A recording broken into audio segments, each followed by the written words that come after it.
anytime you do a deal, you always have to understand, and I think this is something that is lacking in today's society. People always look at where they're coming from, and they never look at the person on the other side and say, I need to understand where they're coming from too. And if you can understand both sides, you can find a way to have a successful negotiation where both people walk away happy. Now, if you're one of these people that does a deal and you, in the back of your head, you're going, haha, I fucked them, blah, blah, blah. Guess what? Eventually they're going to realize you fucked them. Yeah. And when they realize that, they're going to make your life a living hell.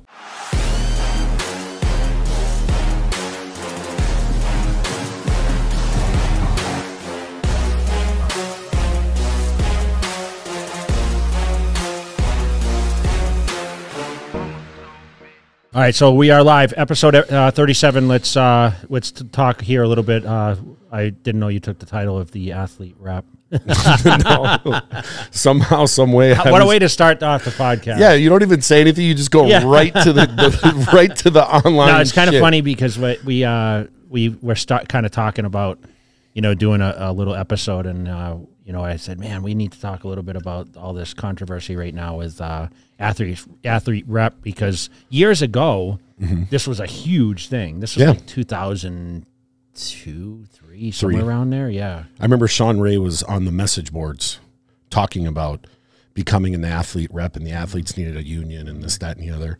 And I don't know if he got voted in or... You know what, at the time, I remember, they were always... I wasn't a huge... I was starting to climb up, but...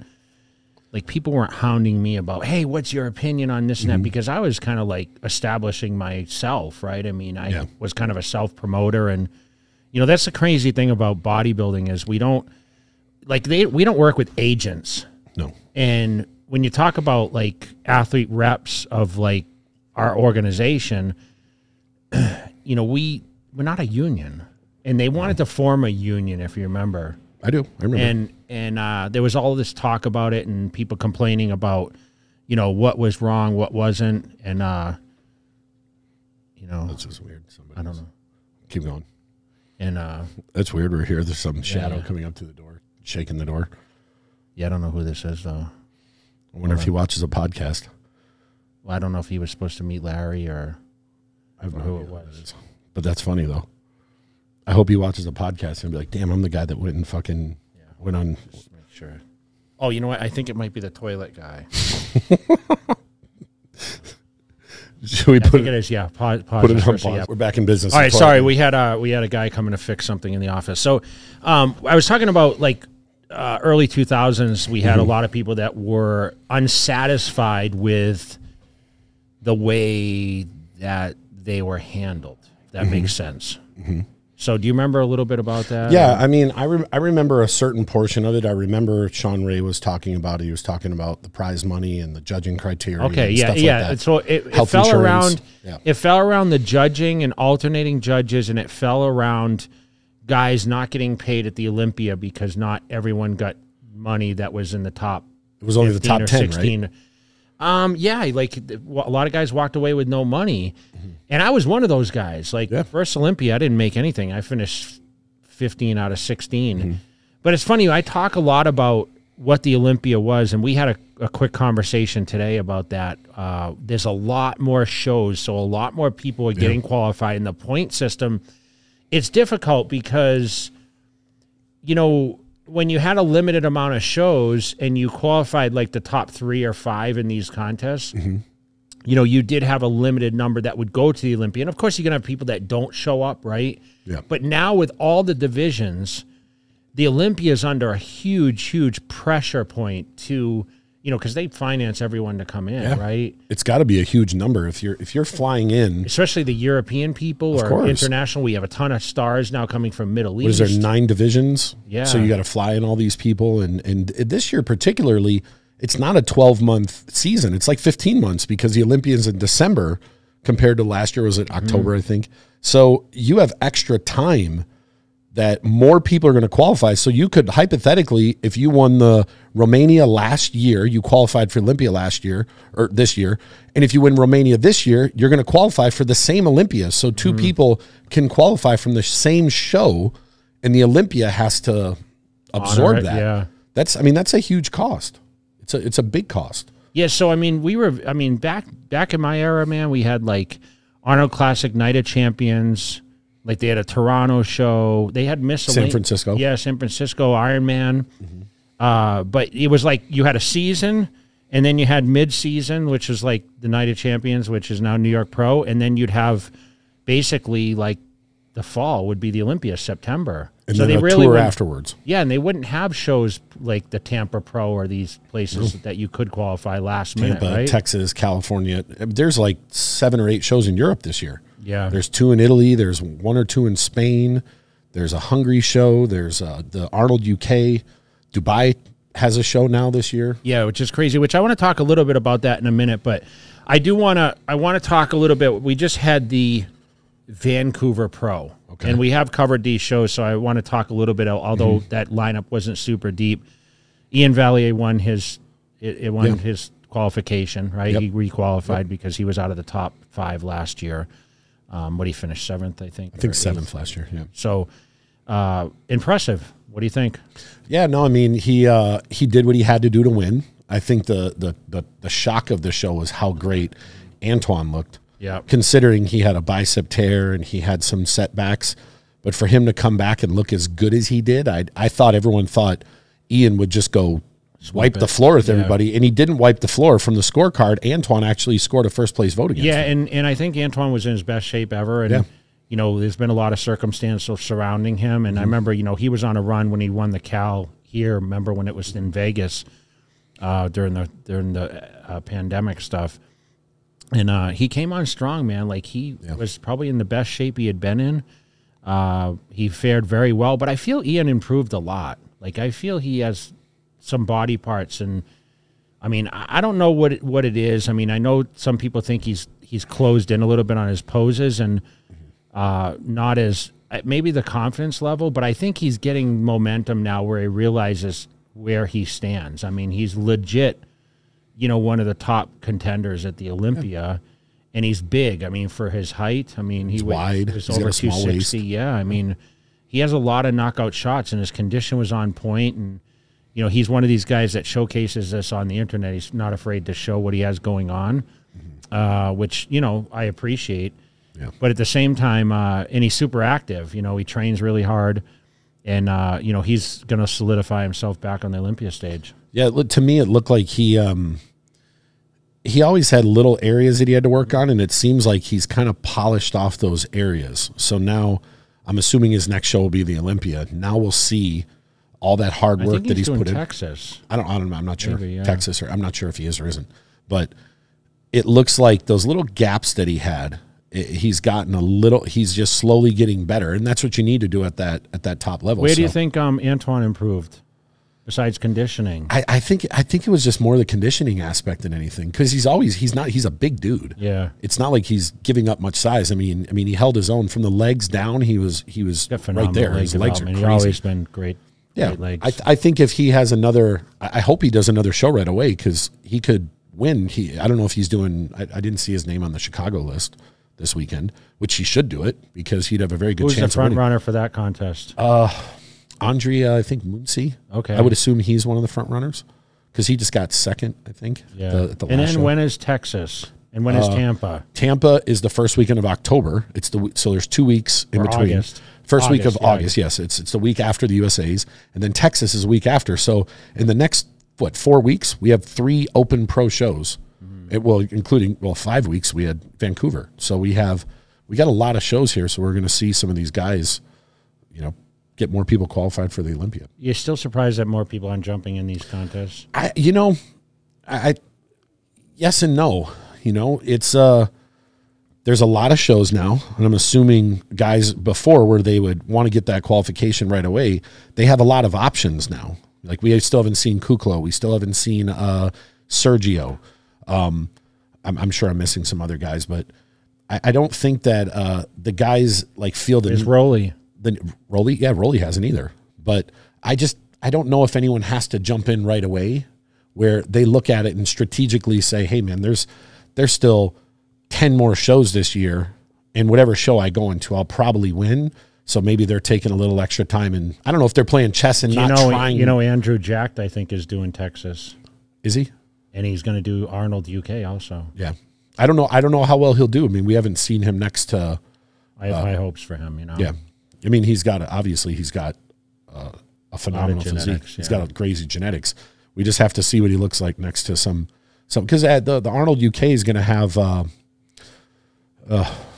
Hollingshead, I would assume, is the front runner. Nathan's not doing it right. No, he's already qualified for the Olympia, so he's just holding out and going to do the Olympia. So we'll see how he does over there. Yeah, there's a ton of shows in Europe this year, way more than I can ever remember.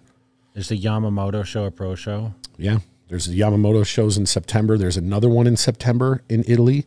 There's the one in Nice, France, the week after the Arnold UK. When does it limit at the Olympia where you just like have too many guys? I actually spoke about this with someone the other day. Oh, how many is the limit? I have no idea. Like, what if you have 25, 30 guys? And they very well could. I mean, I don't know what the list is at now, but 5 from last year. Regan already qualified from last year. Samson qualified from last year. Nathan qualified from last year. So those top 5 plus that, you had 8 people on the turn of the year. So, and I'm assuming I don't remember if there's other shows like 15, afterwards. 16 when I was. Yeah, I mean, there's a Korea show. I have no idea. I would assume there's going to be more than 20 guys this year. All right, so let's go back to what I know it's been discussion, and I know that all the guys hit you up about. Yeah. We nominated you as the athlete rep. What is an athlete rep? I mean, what is everyone looking for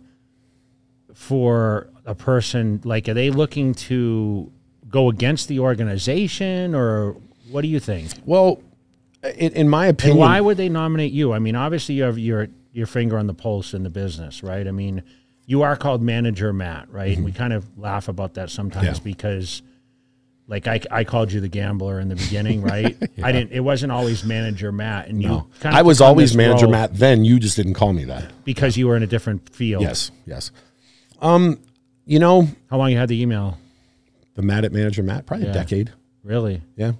Probably a decade. I mean, I had a so Yahoo since one. bodybuilding, you've had it. I've had it before then. Oh, okay. Oh, I was back in, I want to say around 04, 05 is when someone just started calling me that, and it just kind of stuck. Or just that's it. Yeah. So here it is. If somebody really wanted an actual rep, their job is to push back on the organization to get. I know, but what is people looking for today versus why is this topic of conversation just because wasn't someone brought up? I mean, Chickarillo was. I think Fuad said some comments about saying the current athlete's rep isn't representing. I know, but is there even a current one? That's the question. From what I understand, Bob. Chickarillo. Well, he never was really. He was kind of put in that place, and we talk about. I know there's been discussion. What has he done? And obviously, he's done a lot for divisions and everything else, right? Creating he's done opportunity. He's done a lot more than a lot of the guys give him credit for. It's what you have done for me lately. Yes. That's the problem with, of course, business, right? I don't know the exact answer why this is coming up now. I wish I did, but. Just, I haven't listened to everything, but listening to some of the stuff, it just seems like guys are more frustrated and they probably want to have more of a seat at the table.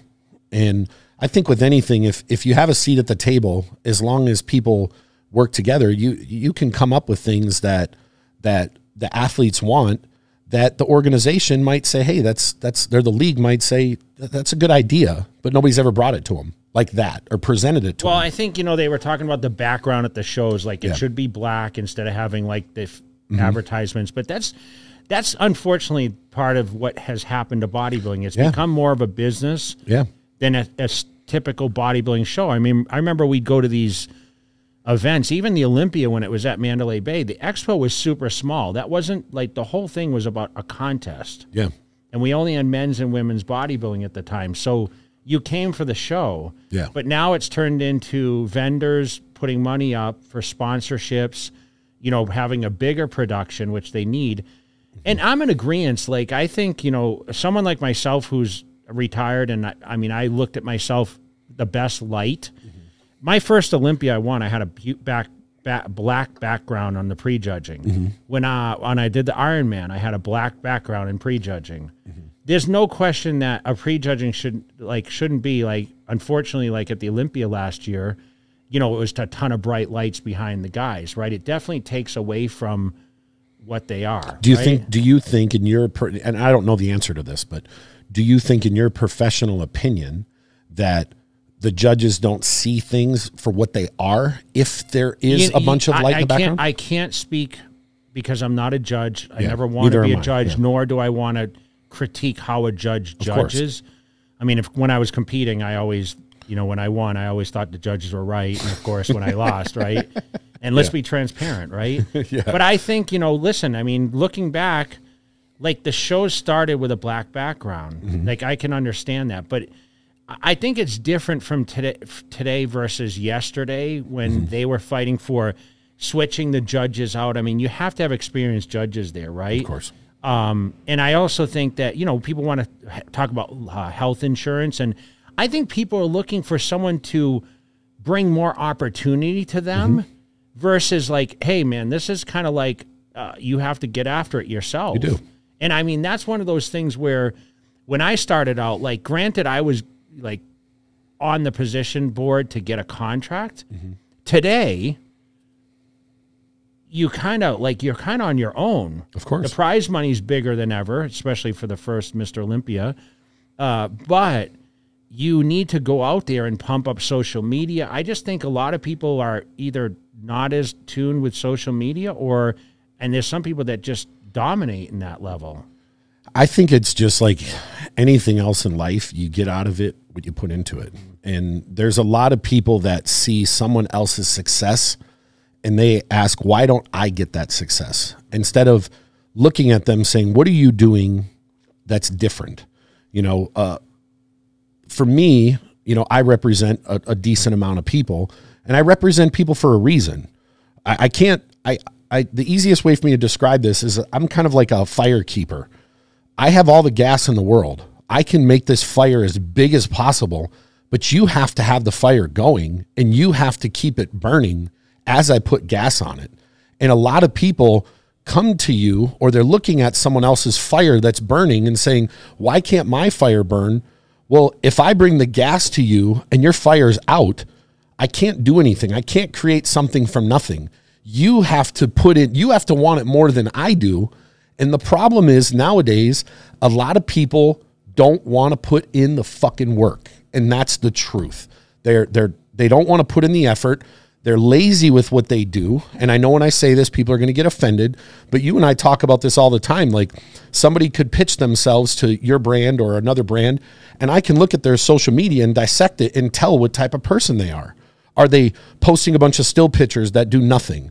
Are they actually taking the time to describe what they're doing? Are they educating their consumer? Are they asking their consumer for sales? Are they teaching their consumer or their fan base about what they have to offer? Or are they doing the bare minimum? And we all know there's a bunch of people that do the bare minimum.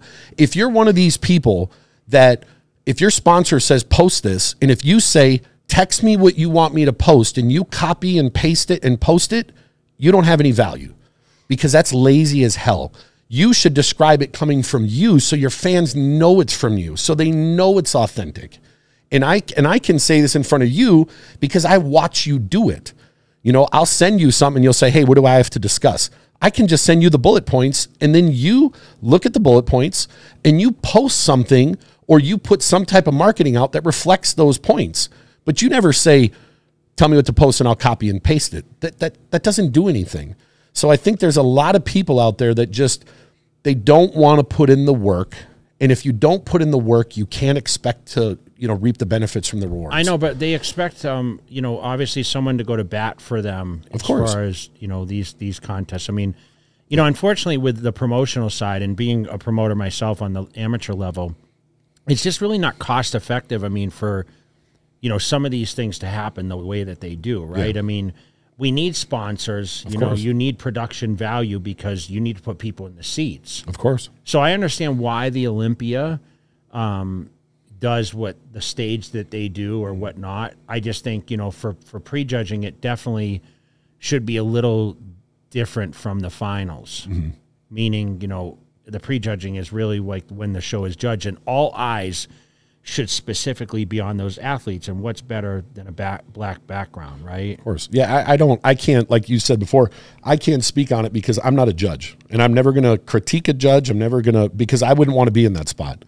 But if it seems to be that across the board, the athletes from past and present are saying, we want this, some type of universal something other than background. It can be done. We have a posing cadence, like, you know, frontal bicep, you know, front lat spread, you know, quarter turn to the right, you know, it's all the same. Yeah. But that's why I understand, like, you should know what you're walking into, right? Yeah, of course. It's just like the division sequence, right? Okay, it was at men's bodybuilding will be the finale, like at the Olympia. Like, everything kind of follows a guideline. And I feel like people feel that some of these contests aren't necessarily following those guidelines, and maybe that's what they need a voice for. Yeah, I mean, look, if somebody asked me how I think they could get how they could do something more productive, it would probably be taking a group of people like yourself, whether it was me or Fuad or Bob or whoever, get a group of people together and say, hey, these are things that could change for the better. Because if it's better for the athletes, it's better for the industry, period. It's better for the IFBB as well. These are things that can be done that don't cost anything. Not like you're saying you have to do this, that, and the other where it's going to cost a promoter 20 or 30 grand. But I do think there could be a way to come up with something saying, hey, if you do a pro show, just like you pay a sanction fee, just like all the poses are the same, you have to be able to provide this. And it's not a massive expense. But then every time someone goes into a show, it's similar, you know, again, some divisions are different. Like, imagine if you have a certain backdrop for the open men and then bikini comes out, and guess what? They're not judged right there. They're judged when they walk out. So and the lighting could be different back there than it is here. Yeah. So I do understand that with every division, it could be different, even though at the end of the day, when it's judged, it's usually on that line. But like I said, take bikini, for example. As soon as they turn around, you'll hear Sandy say, walk to the back. They're walking out of that light, so to speak. And I don't know, you know, I'm not a judge, so I don't know if that could be affected. Well, the lighting has definitely stepped up from the years past. And, you know, unfortunately, we see that pay-per-view TV and camera angles don't catch the people like maybe they used to in the past, right? Yeah. So I don't, you know, I don't know the answer. I do know. So would you take the position? No. And when I say this, do you feel you're on an athlete side, or you're with the organization, or are you neutral? I am. Anyone who's ever done any type of work with me knows my job is to find common ground. You work with the organization a lot of these events. Yes. Like, give me an example of what maybe your involvement has been in the past, where you worked alongside the organization, but like you worked with the athletes at the same time. I mean, I don't know if I would work alongside the organization, whether it's bringing sponsors to events, whether it's bringing talent to events that might not have been there. I've never worked alongside the organization from the bodybuilding show perspective, because that's not what I do. But anytime you do a deal, you always have to understand, and I think this is something that is lacking in today's society. People always look at where they're coming from. And they never look at the person on the other side and say, I need to understand where they're coming from too. And if you can understand both sides, you can find a way to have a successful negotiation where both people walk away happy. Now, if you're one of these people that does a deal and you, in the back of your head, you're going, haha, I fucked them, blah, blah, blah. Guess what? Eventually they're going to realize you fucked them. Yeah. And when they realize that, they're going to make your life a living hell. So instead of going, hey, I'm going to try to screw you, sit down and say, what are your expectations and why do you have these expectations? This is the reason I have them. These are my expectations and these are why I have these expectations. Let's find a way to come in the middle. The common ground is like you have athletes, obviously, and then you have, you know, you never want to like burn you will be looking out for the organization at the same time as you're looking out for the athlete. And if they don't mesh, it's a problem. Yes. So like if someone comes to you and says, I want to sign with this, you know, supplement company, you know, they're a huge sponsor at the Olympia, Like, you're not going to just basically put that person there because you're like, oh, you know, they like people used to believe that, okay, they title sponsor the Olympia. That means they're automatically going to get a better look. Correct? Yeah. No, I would never do that. You have to pair people with brands that work for them. Not every brand would work for Jay Cutler. Not every brand would work for Regan Grimes or Yarishna or Angelica or Dana Lynn Bailey. You have to look at what the brand's needs are and what they want and what they're looking for and find somebody who can fulfill those needs. But also those needs that need to get fulfilled from that brand, it has to be something that is comfortable and natural for that person.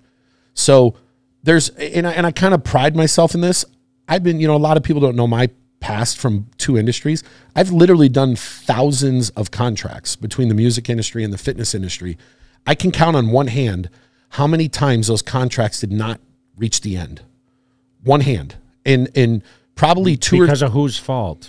Sometimes it was the athlete doing something they shouldn't have done. Or a faulty clause in the contract. Or faulty clause in the contract. Or a lot of times it's just people sign a contract. And I always tell people this. You can sign a contract. It doesn't mean anything. It all depends on the intent on the other end. So you could have a contract for $1 million. Okay, are you going to get the money? Well, if not, what are you going to do? I feel a biggest mistake that people make, though, is they never have an attorney look at their contracts. Yes. Even with the people that I work with, my lawyer was the NFLPA's lawyer. He would know more about this type of stuff than any of us. And anytime I look through a contract, there's always some clauses that I'm not 100% familiar with. So what I'll do is I will forward it to him and say, hey, these 10 pages, 9 of those, I understand it. It's typical stuff, what they're looking for. But this right here, this is legal shit that I could probably understand it, but I still want someone to look it over. Even when, I've done stuff for you. Now, I was just thinking as you were saying this, like, how many deals have come across my plate? Unbelievable amount. Like, it's way more swing of like deals we did not do versus deals done. It's probably in the single digits how many you do. Actually, in the under 1% how many you do, because you've only done a small amount. But even when we do something with you, you'll forward me the contract. I'll look through it and I'll highlight a bunch of stuff. And where does it go next? It goes to Corey, because that's his lane. I'm not going to tell you what I know. And at one point, this made me feel good. I remember we did a deal and I read through the whole thing and I remembered sending it to him. And I said, I think it's good. And I was waiting for him to hit us back and go, this is wrong. And he's like, no, it's good. And I was like, holy shit, man. I know, but you've developed this reputation now. So why? I mean, listen, they honestly were like, manager Matt should be the rep. I think it's because most of the most valuable talent I do stuff with. And I know when I say this, a lot of people don't know this, but probably the biggest deals in the industry I've done.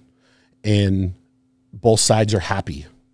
And I think biggest deals for who? Athletes? For athletes, athletes, sponsors, all kinds of stuff, and so when I say, obviously you worked with sponsorships for like say the Olympia or Arnold Classic, right? Those kind of relationships. Yeah. I mean, you've worked with all that. Yeah. I mean, of course. I mean, and I've brought some of the largest sponsors to some of these expos. And a lot of people don't know I did these deals, but I don't need anyone to tap me on the back. I can quietly do stuff, and the people around me know. Like, well, you stick your chest out pretty far here, like yesterday. Well, yeah, with you, yesterday. But I could talk openly with you. I was like, I just did another fucking massive deal, and I'm the best there is. But I don't. You got a gift to gab, bro. Well, and that's maybe why. I mean, you've obviously developed these relationships, and like, see, I don't view you like that because obviously our relationship goes like way back beyond 20 years. You being like the manager guy, right? Yeah. I didn't even know what the hell you really did, right? So see, you even because I wasn't in that industry. No, I mean, I built my way up in the music industry from nobody to one of the top agents in the industry. So music versus bodybuilding, like, is there a person in music that's like what I do? Rep? Or, no, like or is it just agent to? Nope. You're on your own. Okay. You're on your own. Well, there is. One of my mentors in the music industry, and people could Google her, name's Wendy Day. She runs the Rap Coalition. And she was a mentor of mine in the very beginning. She's the woman that she runs a nonprofit. If you have a bad deal, she has lawyers and herself that come in and get you out of these deals. Or she can help negotiate deals for you for a %, and that money goes into her nonprofit. And she's there. But for the most part, just like this industry, if you want to be successful, you have to build your team around you, because it's just like anything else in life. Nobody's going to do anything for you. You have to go after it on your own. And I think a lot of people might look at me as that person because they see what I do for the people that I'm with. And some of my people are the more successful people in the industry. And that's not because, I mean, a lot of times they work hard. I'm not saying everyone else doesn't, but they understand the goal. And they understand if I want Matt to go get me this big contract, I need to do this, and this. And the people that I surround myself around, or the athletes that I choose to work with, they all have that similar work ethic. You know, I was telling you this earlier when we were on the phone. The people that are around this industry that are multi-millionaires, whether it's you, whether it's Dana and Rob Bailey, whether it was Aaron Singerman, any of these guys, if I communicate with them, they get back to me almost immediately, unless they're tied up with something. If I need something from you, or if I need something from any of these other people, I don't have to ask twice. They get it done. But there's a whole lot of people out there that bitch and moan that they don't get these big contracts and they're not getting these looks and they're not. And if I message them about something, they won't respond for 3 days. Call them out. The list would be endless. And this is stuff I deal with on a regular basis. Yeah. Like, you could say to someone, hey, can you post this? Can I do it next week? Like, what do you mean next week? Like, do it. This is what you're getting paid to do. Yeah, listen, it was a magazine era back when all this controversy was going on, and now, I mean, we're in a social media world. Of course. And you have to move. You have to be able to move with the times. And a lot of people don't want to do that. They don't see the trends. They don't see what's coming, over the hill. Do you remember how much controversy used to be on the judging, though? You don't see that anymore. No, it used to be bad. Yeah. I mean, there's not a lot of shows that I've been to that is like, oh, that was a really bad decision. As far as, I mean, it hasn't been that way since 2001. No, I'm just kidding. No, I can see that. I would say the vast majority of the times that we go to shows and we look at it, you and I will say, hey, who do you have 1, 2, 3? And we'll look at the 1, 2, 3. And usually it comes out the way we thought. Maybe back in the day it didn't. But, the judges for the most part, especially in open men and 212, they get it right. I'm a little deeper now because I promote these events and I'm close to Steve Weinberger and obviously Jim Mannion, because now I'm on the other side and I'm not in the competition phase. So I spend quality time with these guys. And I feel like, they've developed a great team now, and, Tyler being involved, and like they have their judges that travel to certain events, and they seem to always put, someone, if it's a foreign event, they'll have a person there that has, the knowledge of the judging procedures, right? Yeah. So I feel the protocol is a lot better. So, people still cry about health insurance and, oh, it's not a healthy sport or whatever else, or business.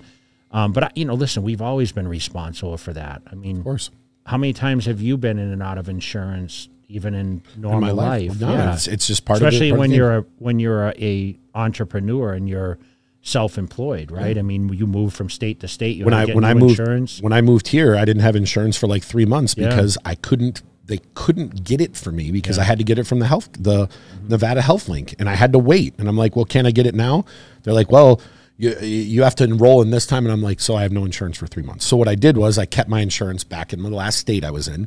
And if something would have happened, I would have had to fly back there. But I think that's just more personal responsibility.